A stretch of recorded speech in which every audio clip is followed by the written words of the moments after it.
Not to focus on all these other things. And so if Jesus' model was, hey, I'm going to hang out with some prostitutes.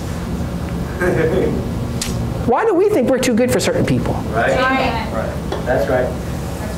He hung out with prostitutes, basically the IRS, and none of us want to hang out with the IRS. He hung out with them, and he hung out with what would be overall sinners. That's right. That's right. Because he said, now I want to point something out to you. Jesus was able to go to where they are, but he didn't have to take part of what they did. That's right. So we can now, all right, hang on.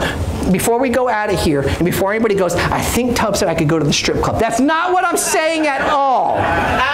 But you can meet him in the parking lot. That's right. And you can tell him about Jesus. Yes. Right? So inside, yeah, well, it depends on what you got going on inside. So here's what happens.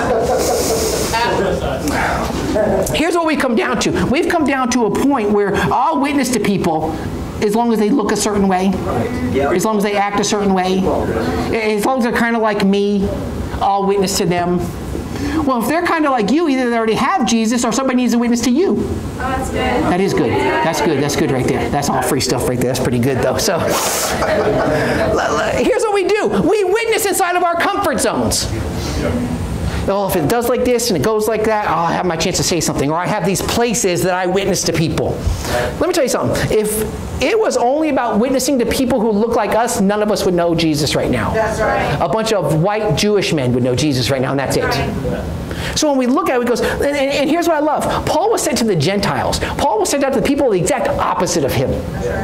And so I look, I go, wait a minute. Why should we think that we have a different class of people we should be reaching out to? Why do we think that we're exempt, that we're better? I shouldn't have to reach out to them. Let me tell you something. Anybody you turn your nose up is probably somebody who needs Jesus the most. That's right. And so when I go, man, here's what we do though. Well, I can reach these people better. Now, let me give you an example of it, and I think there's some truth in this. Many times, if somebody comes up to me and they're asking about, hey, look, listen, I have a history of drugs, I have a history of alcohol, I have a history of being in jail, I'm not your man. Like, let me tell you, I can still tell you how great Jesus is, but I can't speak to your situation. Now, I usually find my brother. I'm like, hey, I don't know that stuff, but my brother sure does. But here's what I want to tell you. It's great if you say, I have these people that I reach better. That's good, but that's not the only people you're called to reach. You're not only called to reach the easy ones. You're not only called to reach the ones who are already in your circle, basically, that you can go find. The idea is there's a lot of other people who still need it. Right. There's more people inside your little circle who need some Jesus. That's right. That's right. So we have to get past the excuses that I mentioned before. We got to get past, well, it's the South, everybody knows. Except they don't. That's right. There are a lot of churches, and I sometimes question why. I started mentioning with you the other day, I said, if I had to start a church, I wouldn't start it in Jacksonville. I wouldn't do it. Jacksonville's got a church everywhere. Clearly, it's not working. I'd rather go to a place where there might be some hope. A place that, hey, we're going to start a church, we're going to go tear, we're going to hit everywhere, we're going to knock things out. Because when I look, I go, wait a minute. And I've finally learned that not everybody in the South knows who Jesus is. Now, coming down from Connecticut, I think everybody down here is. When I moved down here, I'm like, oh, geez, here we go. And I'm like, everybody's going to have Jesus, and everybody's going to be telling me about Jesus all the time. Let me tell you something. It was just as easy to do all the bad things down here as I did at home. Right. Don't get caught up in the fact that there's all these other things going on down here. And if we're going to be honest, how many of us have unsaved friends?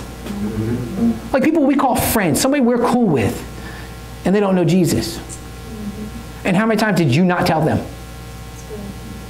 How many times did you know somebody you know that doesn't know Jesus, and you don't say anything to them? I don't want to offend them. I don't want to make them mad. Listen, if you think you're going to go through this Christian life and not offend people, you obviously don't read the Bible I read. You obviously don't know what Jesus really did. Once again, he wasn't always just petting lambs. He was rough. Jesus was harsh.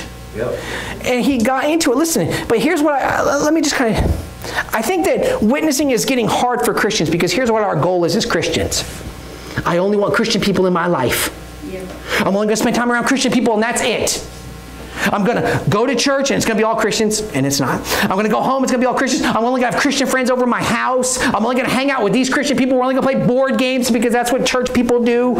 And I still don't get it, but for some reason that becomes fun. And that's great that if you can build up your world and say, I'm only going to have Christians around me, but at some point you're going to Walmart.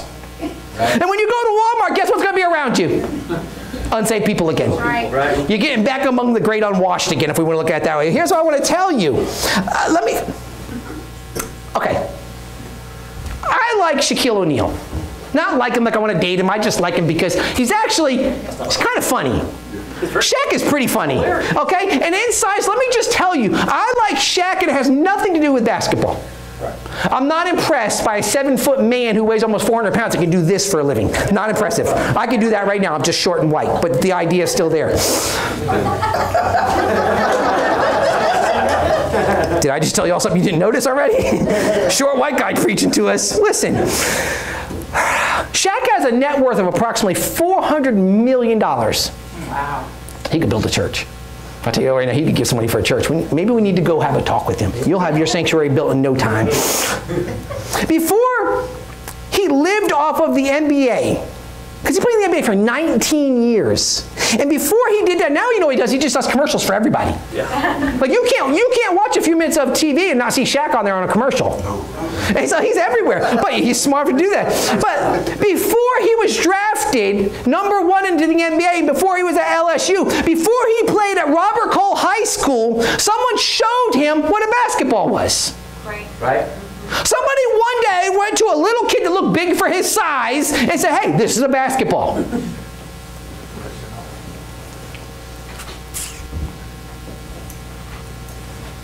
Someday, you might tell somebody about Jesus. Right. And someday they might study and they might learn and walk with him. And they might in turn grow up a little bit and start a church and just start reaching a whole bunch of people. That's right. All because somebody at some point told them. Billy Graham had to be witness to at some point. Somebody had to come to him and say, here's who Jesus is. That's right. So when I look, I go, wait a minute. If Shaq can do all this because somebody put some time into him, somebody shared something with him, and he grew with it. What could it be like if we did the same thing with Jesus? Because let me tell you something. When you start witnessing for Jesus, you don't know what they're going to become. You don't know. Listen, when two guys sat in my room on August 20th, 2007, two men came to my house to tell me about Jesus. They had no idea this was going to be happening. Right. But it doesn't make any difference. That's not why we do it. We don't do it hoping that one day there'll be a pastor and lead thousands of people to Jesus. We do it because they need to know Jesus. That one needs to know Jesus. But here's the thing, is all of these things started. You can think of the greatest pastors you know, it all started with somebody telling them one day. That's right. Yes. Who could you be reaching that one day, as they're leading a church of thousands of people, they go, all this would be nothing if it wasn't for this one person. Right. You know the fear of that is, how many of us we don't even have, nobody's going to mention our name later. Nope. Nobody's going to start doing amazing things for God and say, well, it was because of Tub. Well, I hope somebody does, but I never know. You want to know what, now this is truth. As I was looking through the stuff for Shaq, 'cause I really do like Shaq, I found a video that he was in. Here's what he was talking about. He got traded to Phoenix, and he went to the store because he needed a bunch of household stuff. He went to the store, and he spent $70,000 to buy household stuff. That's some nice household stuff. That's a lot of towels. And here's what was happening. When he went up to pay, his card got declined. What? Well, because what happened was the credit card company, they saw that amount. They were like, this can't be right. Somebody must have stolen his card. And they declined it before it even spent anything. Oh. The store was Walmart. And so, you know what's funny? Is that how many people saw Shaq in Walmart? That's cool, all right? I don't even have social media. I'll start an account just so I can tell everybody I saw Shaq at Walmart. Like, I'm in. And so, imagine how many people, while Shaq was at Walmart, they went up to him and they said, hey, can I get my picture taken? Can I get an autograph? Can I do all these things? And how many Christians went to him and said, hey, man, thanks a lot. Man, you're so cool and all this other stuff. And they never told him about Jesus. Yeah. That's right. Because we have kind of the wrong thinking about it. Right. He can have all the fame and all the money he needs, but if he doesn't know Jesus, what difference does it make? That's right. Yeah. That's right. Amen. Because, let me, your fame, your money, your everything that we fight for right now makes no difference at some point. I often say around our church, I says, you know what happens? All those things in life that we're striving for, that we have to get. I have to get the nicest car. I got to get the nicest house. I got to get all these things. And I got to get the coolest new phone that comes out. And I got to have the biggest TV. All those things ultimately mean nothing. And you want to know why I know that for a fact? Our old pastor said there's never been a U-Haul behind a hearse. That's one. They have these things called estate sales. You know what a estate sale is? That's all the things that you had to have in life so bad that your kids finally got and they go, I don't want this junk, and they sell it. So ultimately what it comes down to is we're focusing on the wrong things. And so Paul was basically at that point, he's reaching to church people, he's witnessing to Walmart people, and I just look at it and go, you know what? Because Paul said, I'm not taking the easy way out. I'm going to go to the ugliness. Right. I'm going to go where people need it. I'm going to go, sometimes, in fact, I'm going to go to the people that are ordinarily shunned by those people. That's right. Listen, we often refer to our church, we are the church of the misfit Christians. How many of y'all watch that Christmas special and they have the island of the misfit toys? That's Acts 2 Church. Right. Yeah. We're all a little jagged, we're all a little beat up, we get missing an eye and all kinds of stuff like that. And I often say that we're a church sometimes for the people who other churches don't want. Right. That's right. What you do to the least of these, Amen. you've done to me. That's right. That's right. And so when we start thinking that they don't need Jesus, or I'm not going to talk to them, or I can't be seen talking to them, or somebody else will tell them, what are we missing out on? That's right. In Acts 26, 28, 29, I have that up there, Bob. And this is after Paul now, he'd been through the mess, he's going through a trial, getting ready to go to prison, which ultimately he'll be beheaded for. It says, and Agrippa said to Paul, in a short time would you persuade me to be a Christian? What? Because Paul's at trial, and his whole explanation before that is just about the glory of Jesus. That's all it talks about. At that point, he's not even talking about, hey, look at me. Hey, you need to let me go. Never mentions that. He just gets an opportunity, and he starts telling him. And so now Agrippa the king is going, are you going to make me a Christian? And here's what Paul's answer was. And Paul said, whether short or long. I love that, because you know what he's saying? However long it takes. That's right. However long it takes for me to get to you, that you would become a Christian, I'll put the time in. See, here's what we want. We want to talk to somebody once. We want them to all of a sudden accept Jesus, fall down and cry, say the magical prayer, and then everything's great. Yeah. Whether short or long, I would to God that not only you, but all who hear me this day.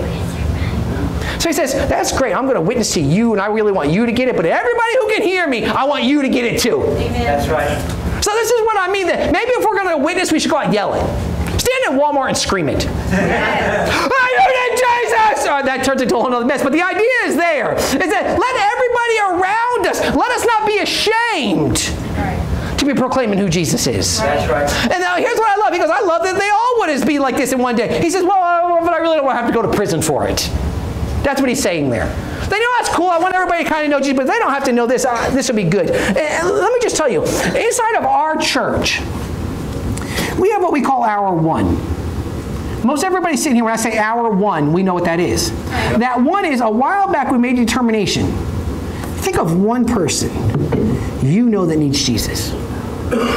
One person. Like, don't take on the world. Think of one person.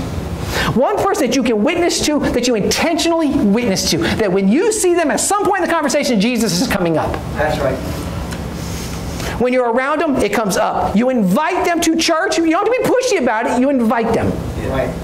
You bring it up. You let them know. You don't have to be overbearing. In fact, here's what happened. One time, if you were smart, you would be here listening to me right now. You'd be home listening to Matt Chandler, because Matt Chandler is amazing. And so Matt Chandler, he was talking about how he came to Jesus. He was talking about he was in high school, and he was walking into the locker room after football practice, and this one Christian kid come walking up to him. He says, hey, I'm going to tell you about Jesus. When do you want it to happen? You send the sale. That works. That works. Let me tell you, I did it to my brother. Right. I texted my brother. I said, hey, I'm going to tell you. In fact, I can show you the text. It's probably still on my phone. I said, hey, I'm going to tell you about Jesus when you want to do it. Yep. Like, this is going to happen. I'll give you some say in it.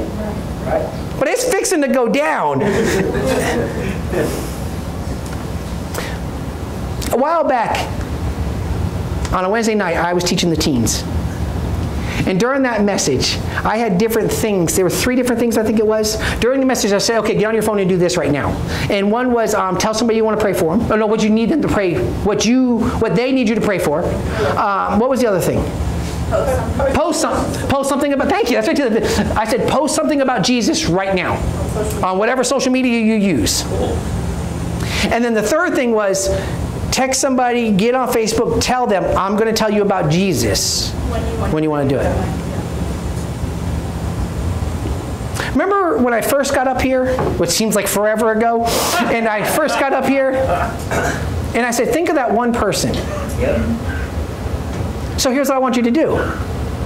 Whatever format you use right now, send a Facebook message, send a text to, hit them up on Twitter, hit them up, I don't even know what we got going on. So as we're saying, no, what I'm saying is do it right now. Get your phones out, hit somebody up and say, hey, I'm going to tell you about Jesus. When are we going to make it happen? And the reason why I tell people, do it now. Like, send that message out now. If there's somebody you know that you're like, well, wait a minute, I have an old rotary phone and I'm really not going to be able to do that. So, go home, get on the phone, click, click, click, click, click, click, go to it, and actually call somebody. Actually, how many of us in here are on Facebook? You have a Facebook account. Okay, so if you don't have it on your phone where you have the ability to reach out to somebody, you need to make it a point that before you walk out here or before you pull out your car, you need to get a hold of that person. Call them, smoke signal, whatever it is you got going on. You need to reach out to them and say, I'm telling you about Jesus when you want to make this happen. And the reason why I say don't wait, because if you wait, you're not going to do it. Right. You're not going to do it. Some of you are sitting here right now, that's a great idea, but you're not going to do it anyway. Right. Because you're about to leave here. When we leave here, I already know I'm going to get dinner at Dick's Wings. That's my plan. So, listen, I sure hope ain't nobody stopped me in the parking lot and say, hey, can you tell me about this Jesus? Oh, right after Wings I can. But no, so in reality, so I want us to be intentional that, you know what? Everybody in here knows somebody, because we already asked you, how many of you here know somebody who doesn't know Jesus? Right. So now you have a duty. I said duty. And so you have a responsibility and obligation. I'm 12. I'm 12 years old with a Bible and a microphone right now. So you have an obligation to reach somebody for Jesus. That's right. So here's what I want to get at. Next week, I want to hear from some people. Amen. Next week, we're going to start this service with, hey, remember in your crazy wackiness, you told us to get a hold of somebody? Well, I did. Amen. And here's where it led to. Now, next week we're going to cover it a little bit. They're not always just going to fall right into place and accept it and go, but you know what? It doesn't mean it's not worth it. Once again, remember, it's the times that we don't do that we regret, not the ones that we do. And here's what we have to understand. There are roughly 7.7 billion people in the world. And in 2015, the estimate was 2.3 billion were Christians. Now, I don't buy into that number, because there are a lot of people who are saying they're Christians and they just aren't. But let's take the 2.3. That still leaves 5.4 billion people in this world who do not know Jesus. Right. You're probably going to come across one of them. Yeah. That's right. Your life is probably going to bring you in contact with some of those people who don't know Jesus. Right. Which leads us back to, I don't need to harass people from other churches. I need to find somebody who don't know the Savior at all. That's right. That's right. Because you will. And so, oh good Lord, I have to hurry up because I'm way over my 35 minutes. And so, we have to figure out, when are we going to reach part of those 4.5 billion people that are out? 5.4 billion people. Paul's example, Bob, can I get that back up again? Paul's example was, oh, I'm sorry, I jumped all over the place on you, didn't I? Go one more again. Go, bring me back 2 verses. Paul's example, nope, go again. Sorry, Bob. Yeah, I probably could have made this easier for you and just put it back in, but I guess I didn't know I was going to do it. Oh, there we go. Thank you. Every day. He didn't go to the marketplace and go, not today. I don't feel it. I'm not feeling it today. I'm not going to tell anybody. I'm not going to tell you about Jesus today. What happens if he took a day off? What if Paul didn't reach somebody in the marketplace on that day where he decided he's too busy? What would happen? Who would have not known? Who wouldn't have started a church? What other thousands of people may have never come to Jesus if Paul decided that one day he's walking in there, nah, I'm just not feeling it today. I'm in a bad mood and I got things going on and I got to actually do my shopping here at Walmart. I don't have time. Who would have been missed? And so here's what I want to tell you. Take advantage of your opportunities. Okay, I'm going to talk about Tim Tebow for a second. Not because I like the Gators, because nobody should like the Gators. Nobody should like the Gators. Go Dogs! Go Dogs! Now, Actually, it was Miss Gail. Hey, Miss Gail. Miss Gail, we were at lunch yesterday, at the thing at Elder Bob's house, and we were there, and she says, well, oh, are you going for the Bulldogs? I said, no, I'm just going for not the Gators is inside of this one. I don't care who it is. But let me just tell you this. Tim Tebow, he's the real deal. Like, he's legit. You know, I try to not get caught up in that. I got a little bit of a man crush, I think, on Tim Tebow. Because he's kind of legit. Like, he's legit. The only thing that ruins him is that he played for the Gators. But other than that, because, like, let me be honest with you, like, he lives it. Yes. Like, he lives it. You know, when he was out there on the field doing his things, I truly believe that wasn't so that, oh, look at Tim. I don't think that was his attitude about that at all. I think that when he did that, he's like, no, I really want the praises be to God. Yes. Like, I think he believed that. And I think that's his legit thing. And so here's what he did. In the national championship game in 2009, that's the last time. Yep. And it'll stay the last time. And so inside of that, he wore his eye black stuff. And remember, he put in John 3:16 in his eye black. 94 million hits on Google about what that verse was. Yep. And and how many of them were from the South because they still didn't know either. And so inside, like, you look at that, and here's how you look at it, you go, wait a minute. So here's what he did. He took advantage of his opportunity and reached 94 million people. Yes. What's up? Right. I'm happy when we got 60 people sitting in the sanctuary, and he's laughing 60. I've mistaken that many people. And so here's what happens. When Paul's in town, the first part of the verse, he says that he was waiting. At that point, he's waiting for Silas and Timothy to get on to town. So his life wasn't on hold so that he could go in and witness to people. He had life going on also. But he still went because he knew that while he was doing life, it's still important to tell people. That's right. Like, it wasn't a perfect situation. So he was just taking advantage of his opportunities because there are always somebody. That's right. And if we're going to be honest, we're always waiting somewhere. Yes. Listen, if you don't believe that, follow me at Walmart to the checkout line. I pick the worst line every time. Yep. Like, it never fails. There could be a person in front of me with one item, and the next line could have 42 people in it. They're going to get through before I get up there. Yep. That's it. So we're always waiting somewhere.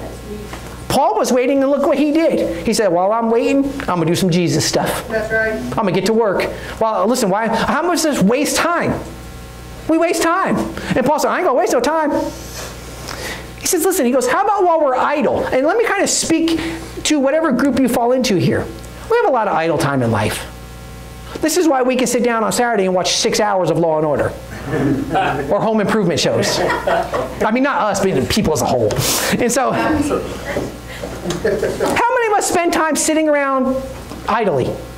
Just scrolling through Facebook, looking at other things. Me, I Google stuff all the time. I'm always, hey, how much are they worth? That's my biggest thing. How old is somebody and how much are they worth? I spend way too much time into that. And so we all have this time of idleness. So wouldn't it be nice if just maybe while we're sitting there in idle time, we could use technology to our advantage? So while I'm sitting there just on Facebook or whatever it is, that's a good chance for me to reach out to somebody. Yeah. That's a good chance. And here's what I usually tell people. Don't just put a blanket statement up in your Facebook status. Inbox somebody. Mm-hmm. Let them know this is personal. I'm not just randomly throwing stuff out. Here's what I found. People like it more and they receive it more when it's personal. Right.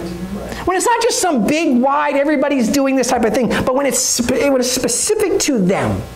They're more apt to listen to it. They're more apt to get back a hold of you again. So in those idle times, use it to our advantage. Use it for the cause of Christ. What if a text or a Facebook inbox message says, hey, I want to talk to you about some Jesus. I want to tell you about some things, or you're on my heart about. That's a great Christian one. You've been on my heart, so I'd really like to talk to you for a few minutes. That's a setup. And they don't even realize it's a setup. You know who you are. But after that, it leads into, hey, you start on Facebook, it starts through text message, it starts through whatever it is, and the next thing you know, you're sitting at the donut place with them. Yep. You start talking, and you just take advantage of it. And because I look at this, I go, well, we need to have a sense of urgency. So let me bust through this real quick so we get an understanding where we're at. According to the American Culture and Faith Institute, I'm going to throw just their 3 quick stats. I'm not going to bore you because I know how we are about stats and history. So for some, I love history stuff, but some brothers in the church, they don't seem to like when I do history stuff. They don't stay awake. They throw stuff at me, and they cuss me out after church. They flip me off inside of church and everything. Look, they're like, they do? That's a horrible church. I know. So... Now we're going to. Now it's, It's on. I got to go back there on Wednesday. It's on. Hey, you need anybody to cover for you on Wednesday? Because I don't know how great it's going to be to go back in there. They might be a little angry. I did what to you? And watch. So here's what happens. According to their study, only 20% of Christians feel an obligation to tell other people about Jesus. Right. 20%. You want to hear something worse? Only 23% of that 20 actually do it.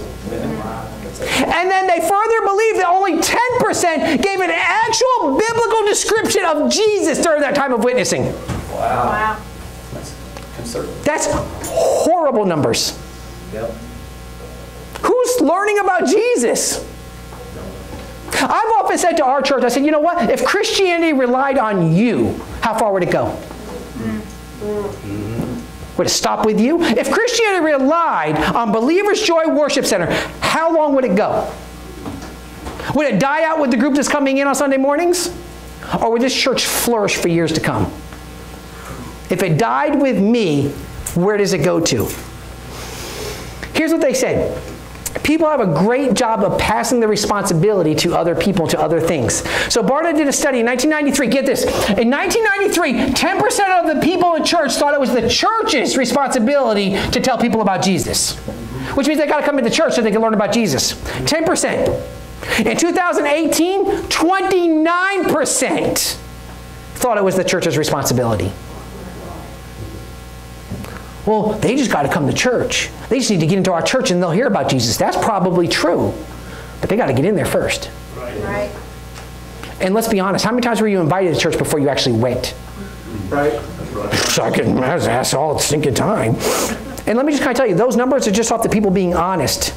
And let me just kind of throw this at you real quick, because at our church, we don't do witnessing day. We don't do go out. We don't do prayer walks. We don't do go reach the neighborhood days. We don't do that stuff.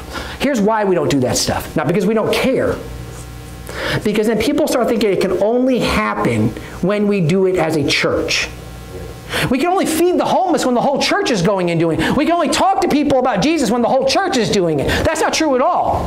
We have to learn. It's not the church's responsibility. It should be a part of my everyday life. Amen. Not just when the church holds something to make an event out of it. So if we're going to be honest, how many of us really believe that if they come in, they get in front of me, they get in front of Pastor Lyle, how many of you believe they're going to hear about Jesus? Like, I believe that our church knows if you come in, you're going to hear about Jesus. Amen. Like, it's going to happen. So if that's the case and we hold to that truth that if I get them in church, they're going to hear about it, who are you inviting? Come on. Who are you inviting? If you truly believe that I think there's some truth, then let's get them in church, man. That's right. We get them in church and get them around other Christians. Pastor will speak to them. Something will happen. Right. Who are you inviting? You want to know what the problem is? Most of the people who are inviting people to church, those people already go to church somewhere else. Yep. Yeah. We don't need to spend our time inviting other people from other churches. That's right. Miss Kimberly, how are you? How long have you been cutting my hair now? It feels like forever, but too long. So it's been what, about a year? A little over a year now. A little over a year now. How many times have I asked you to come to our church? None. Chicago Church. That's right. I don't need to drag somebody from one church to come to another church so I can tell them about Jesus. Yeah, but I've been trying to get you saved the whole time. It's not working though. You need to try harder. So, how many more years?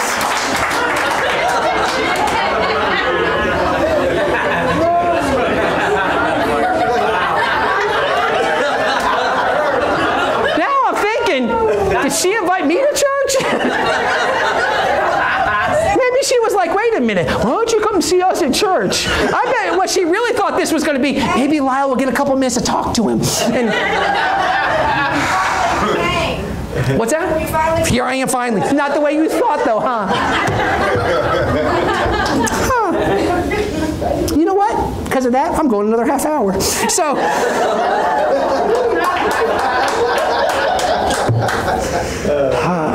listen, if we're going to, man, your church is as mean as mine.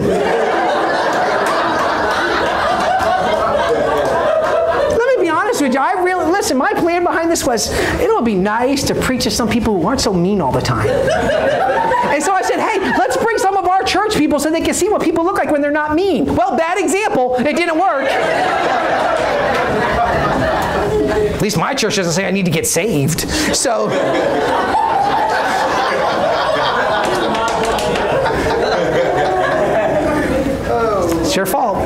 I got notes. Let me go to them.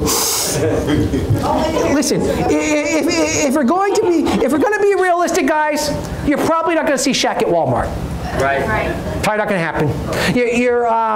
But here's what I want to tell you. His soul is no more important than anybody else's. That's right. Like, we kind of have to learn that. And you're probably not going to play in a national championship game. But it doesn't mean there's no opportunities. That's right. Just because, like, maybe our influence is smaller, it doesn't mean there's none. And it certainly doesn't mean there's not people who need it. And so, here's what we might need to do. We might need to start telling people about Jesus, and you know what we might have to do? It might have to start with just going down the hall in your own house. Some of us, maybe we just need to walk across the room and tell other people about Jesus. Get up. Because here's what I've learned. Teenagers are allowed to stay in their rooms all the time. They're allowed to do whatever they want while they got their door closed in their rooms. And we've all been guilty of it. We've all been guilty of it. Maybe my first step of telling people about Jesus is going into that hallway door and just, I need to talk to you for a minute. I know you're around me all the time, and I know I'm a Christian, but maybe I don't think of you enough. Maybe I don't think of my own family as enough of needing Jesus. Because as a pastor, we get so focused on, I have a church full of people who need Jesus, that sometimes we forget about right at home. So how many of us right inside of our house might be our first witnessing opportunity? How many of us, okay, we're going to do some gut punches real quick. How many maybe just need to walk across the street and tell somebody about Jesus? I'm slowly learning the people that Christians talk to the least are their own neighbors. See, I got it made because I live a bunch around old people who all go to church somewhere. So mine's easy. Except, you know what? I don't know who lives 3 doors down that way that I could probably be talking to. Because you know what? When I pull out on Sunday mornings, there's still cars sitting there in their driveways. Right. They're not going anywhere. So maybe before we worry about going to all these foreign lands, we start on my own street. Maybe we go to Walmart. I hope that if nothing else, the next time you go to Walmart, you put a little thought to this. And I always love that idea is that maybe it's not going to change your life radically, but maybe when you get in one of those situations, you go, you know what? I remember he said. That's right. You go, that jerk. Why do I even listen to him? Let me just kind of tell you this, that you're not going to reach everyone. Like, breathe a little bit. Because when I first got saved, and I love telling people about, it brings me some great pleasure to tell people about Jesus. I'm not telling you that that's all I ever do, but I'm saying it's what I do. And I remember when I first got saved, I started thinking, oh, there goes those people, and how am I going to listen? And you ever get that on you, like, oh my goodness, how am I going to tell everybody? Well, you're not. So breathe easy. What we need is a bunch of people to go and tell one person. That's right. We don't need one person telling 20. We need 20 telling one. Yeah. And I think at that point, things start changing a little bit. But just because you're not going to reach everybody doesn't mean you reach no one. And if we're going to be honest, and I'm not going to get into it because at our church we know. Our church we have what we call the safe room. And I'll ask a question that's a gut punch and it hurts. And I'll be, hey, who does this? And they raise their hands. And everybody at that point knows what you do and don't do. Yep. It'd be a very ugly hand raise right now if I asked you who's been witnessing in the past week, in the past month, in the past 6 months. You know what's funny? When Christians start looking at it and they really start thinking about it, they go, I haven't witnessed anybody in a year. They go, oh, I remember that time. And then they go, that was 3 years ago. And you know what's funny? We're going to be guilty of the same thing. We're going to be like, and so just because we're not going to reach everybody doesn't mean there's nobody. And here's what I liked. Paul had a certain attitude about why people need to hear Jesus. And let me just be honest with you, because I'm basically done, kind of. No, I'm not. You know what it means when a pastor says in closing? Nothing. Doesn't mean anything at all. I don't even say in closing anymore. I just keep going. And all of a sudden I stop talking. It's time for us to pray and leave. Paul had a certain attitude. Let me be honest with you. I had 2 verses that I pulled out, and I didn't know which one I wanted to use, so you're getting both of them. So the first one, Bob, Colossians 4:3. At the same time, pray also for us, that God may open a door to us for the world to declare the mystery of Christ, on account of which I am in prison. See, here's what I liked about this. Paul, when he's sitting in prison, only for telling people about Jesus, only doing what God called him to do, he's sitting in prison, and here's what he says. He's not praying, hey, could this joint? Because if I'm in jail, get me out. Okay, just take that now. If you're ever unsure, should we go get him? Yes, go get me. Okay, so insights, here's what he's saying. Don't go get him. Remember that. So here's what he's saying. Paul's saying, I'm in prison, and I'm not even going to ask you to pray for all these other things. Don't even pray that I get out of here. You know what I pray? Pray that I still get the chance to tell somebody about Jesus. That's right. Yes. Come on. That's right. When you look at it that way, how horrible is our witnessing? Right. When our only prayer is, let somebody else hear this. Right. I turned way Baptist on you right there. Oh my goodness, I'm breaking stuff up. There you go. You're going to hell. All right, so I'm inside of that. I don't get to do that. I don't get all this space. What's up? This is as big as our first apartment. And so inside